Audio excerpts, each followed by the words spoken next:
Peter Parker died. Not a temporary death. Not a clone. Not an alternate timeline trick.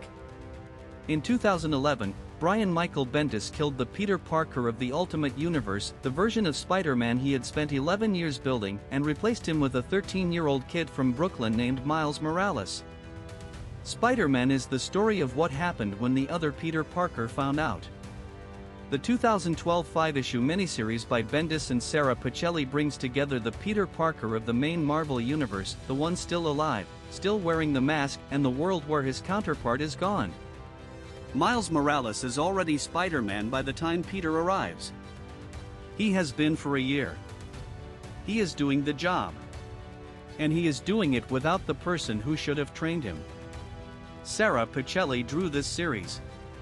She is the artist who designed Miles Morales. She is responsible for what he looks like, how he moves, the way his costume sits differently than Peter's. Her work here is some of the best superhero art of the decade. Every page has weight. The face acting is extraordinary. When characters look at each other across the gulf of what this situation means, Pichelli draws that gulf. The premise creates something unusual for a crossover. There is no villain driving the conflict. The tension comes entirely from the situation.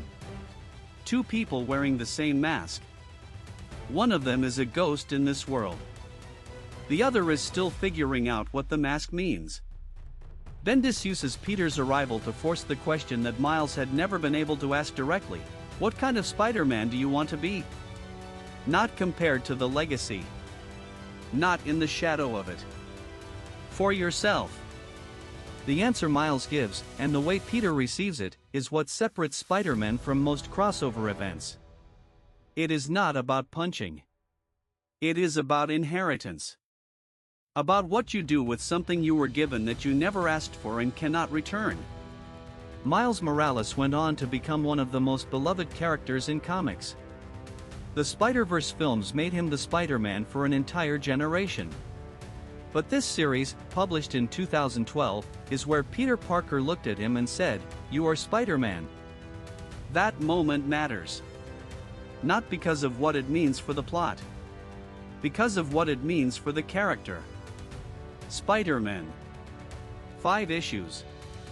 2012, the moment two Spider-Men stood in the same world and only one of them had something to prove.